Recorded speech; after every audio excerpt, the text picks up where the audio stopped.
Hi everyone, welcome to Healing Meadows page. Hoping to put more content on here and introduce you more to us. We are here in Kentucky. We live off grid and we're beginner farmers, but at the same time been having a garden for many years. Want to start coming on here and sharing a little bit about what we do here on the farm, and also about I've got a video on there about food preservation. Want to start coming and getting used to getting on the YouTube channel and sharing what I might know that could help you. And I love to get some feedback and encouragement. Hopefully I could be an encouragement to you.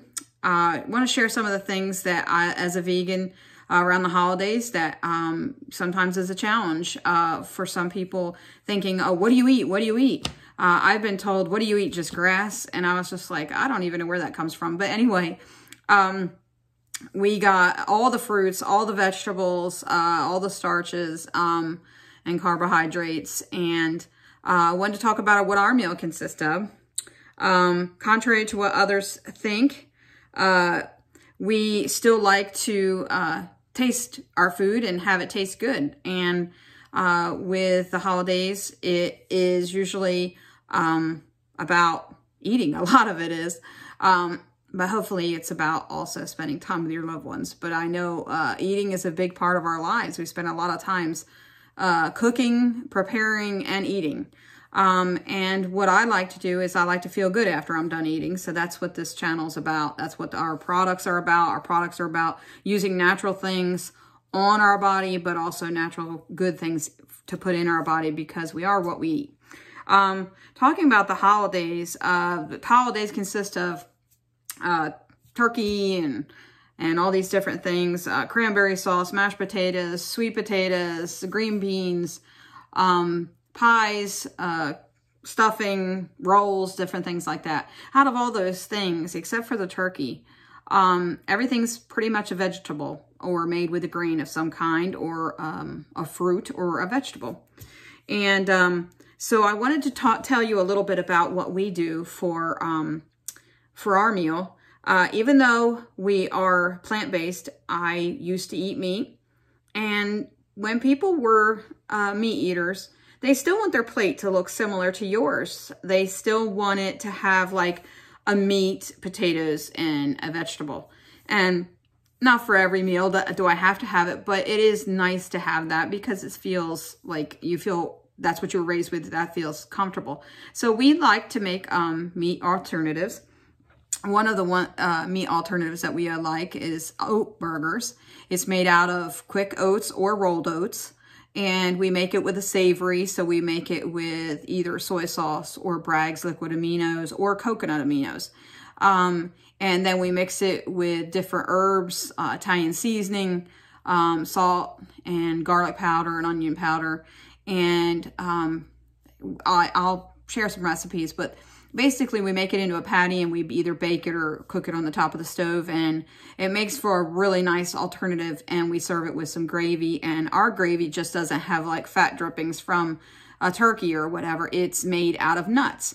Our turkey substitutes would be the like vegetable loaves, the oat burgers, lentil roast. They also have cashew roast. A lot of these recipes, I mean, I've got some really great cookbooks that I mean, there's tons of recipes on Pinterest and everything else. So I'm going to start sharing them eventually on the page. And if there's certain ones you want me to, I'd be happy to. I am still learning, so we'll just see how that goes. But anyway, I wanted to talk to you about some of the substitutes that we do. When you're talking about mashed potatoes, there's really only one thing you need to do, is substitute the milk that you may put in it or the butter and make it plant-based. Use an almond milk or oat milk or cashew or any of those. And that basically will take place of the dairy in that. And plant-based butter, of course, if you want to use that. Our gravies are made with raw cashews or raw sunflower seeds or cornstarch, and thickened with that. Basically, that gives protein, but also we just mix it with herbs and spices, and it makes a wonderful gravy. I know I have served it to many people, and everybody seems to like it. And whether you are plant-based or whether you are a big carnivore, so everybody seems to like it. Wanted to talk about egg substitutes when you're making those pies and cakes and different things. Sometimes you need an egg substitute. And what I like to use for a substitute is flaxseed meal. 1 tablespoon of flaxseed meal mixed with 3 tablespoons of water. I prefer warm. And you let it sit, you mix it with a little whisk, and you let it sit for about 5-10 minutes. And it gets like an egg yolk type, you know, an egg consistency. And then you would add it to your recipes. There are many things that we do to substitute. We substitute certain sweeteners and things. And going back to what the meal is like, so we've covered the meat substitute, which would be like an oat burger, gluten, tofu, lentil roast, whatever. We have the gravy we've talked about with nuts instead of the fat drippings and whatever. And for the potatoes, we use plant-based milk, plant-based butter, cranberry sauce instead of sweeten it with a lot of sugar. We don't like to use a lot of sugar or sweetener. So you can just sweeten it with concentrated grape juice or concentrated orange juice. Make a chutney with some nuts and cranberries and things, ways to avoid some of that sugar. And also with the sweet potatoes, they're called sweet potatoes for a reason. So they already have sweetness. So you don't need to, I mean, I know everybody has their preferences. I'm in the South, that they just cover it with marshmallows and sweetener and nuts or whatever. But sweet potatoes are good on their own right. And you're going to have your sweets when you have your pies and whatever. So it's one way to avoid a little extra sugar there, which does add to your weight, you know. And sweet potatoes are great for you. They have vitamins, all kinds of vitamins, beta-carotene and different things. So they're really good for you. Green beans, you can still make a green bean casserole. I was never a fan really, but you can make that with a gravy, just like the gravy that you put over your mashed potatoes and your turkey substitute, your burgers or whatever. And like I said, I'll be happy to share a couple recipes with you. I'm sure there's a ton online. So that's why I don't usually take a lot of time putting recipes on right now, as I'm still learning. Other than that, the sweet potatoes don't need much but to be baked. Green beans, you can add some sauteed garlic and onions and some salt and garlic powder, onion powder, whatever, and make yourself some nice green beans. If you want to make the casserole, you could still do that and still make it plant-based. Stuffing, it's either bread or cornbread, celery, and some herbs and spices, so you can keep that pretty well simple with plant-based. A lot of people think plant-based and they just get nervous. I mean, I know I did when somebody came to my house and they told me that they were plant-based. I didn't know what to serve them. I went totally blank. And then I just thought, wait a minute, a baked potato, a salad, pasta, spaghetti. A lot of sauces don't have cheese in them. So, I mean, you can serve, you can think of a meal really quickly for someone that's plant-based. Talking about pies, all the pies for Thanksgiving, apple, cherry, pumpkin, all of them are fruits. And so there's using the fruit again. To make the crust, I use the same things like you would, but instead of using like lard or something like that, I use one of the oils, like either sunflower or corn, olive, or vegetable oil. Or I use a plant-based butter. And for the grains of the crust, it can be whole wheat pastry flour, whole wheat flour, unbleached all-purpose flour. I like the unbleached because I don't need any more of them taking more vitamins out and taking more stuff out or adding more into it. Also, another egg substitute, and also can be used as an oil substitute, both, is mashed bananas, mashed tofu, applesauce. Those are ways to cut down on your fat and also make it tasteful. And you figure some of the sweeteners are cane sugar, raw cane sugar, sucanat, spelled S-U-C-A-N-A-T. So it's basically the first few letters of what it is, and it's really sugar cane natural. So that's what sucanat is.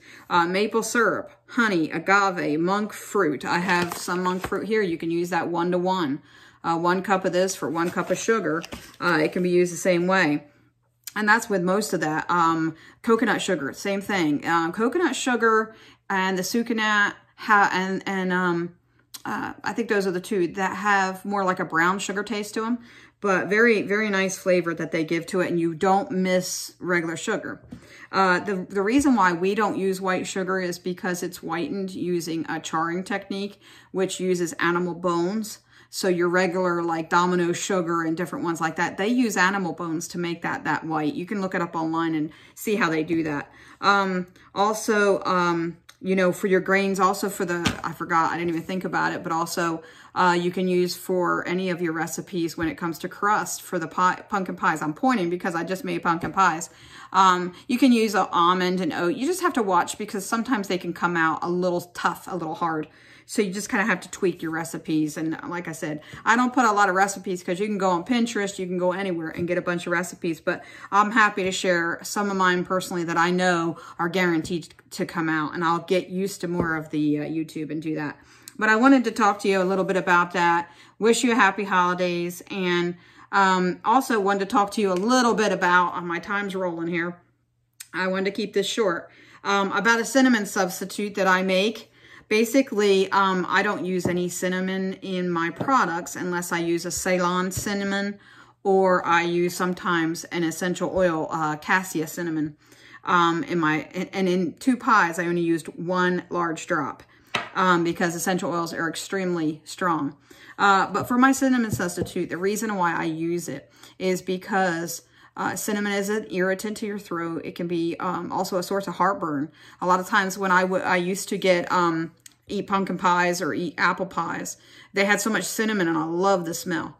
But they are an irritant, and I used to get heartburn horribly. A lot of that's changed since I changed my diet, but it is an irritant, so that is why it does that. So I make a substitute, and it's basically 3 parts of coriander and 1 part cardamom. So basically, if I'm making a small amount, and I keep it in a jar and it keeps very well, if I'm making it, if I want to make just a small amount, I'll take 3 teaspoons of coriander to 1 teaspoon of cardamom. So it's a 3-to-1 kind of ratio. You mix it together and you use it like if it says a teaspoon of allspice, you would use this cinnamon substitute instead. So I don't use the clove, the nutmeg, the allspice, or the cinnamon unless I use some of the essential oils. And there's several essential oils that you can use like peppermint and lemon and different ones in your recipes. So I'm hoping to see you on YouTube more often, hoping to get more content on here and be able to give you good information. We talk a little bit about off-grid living. Going to talk about farming, not a master farmer, still learning every day, but share what I do know and hope it could be a blessing to you. Thank you for stopping in, and please tell your friends and like and subscribe to our page. We really appreciate it. Thank you so much. Be blessed.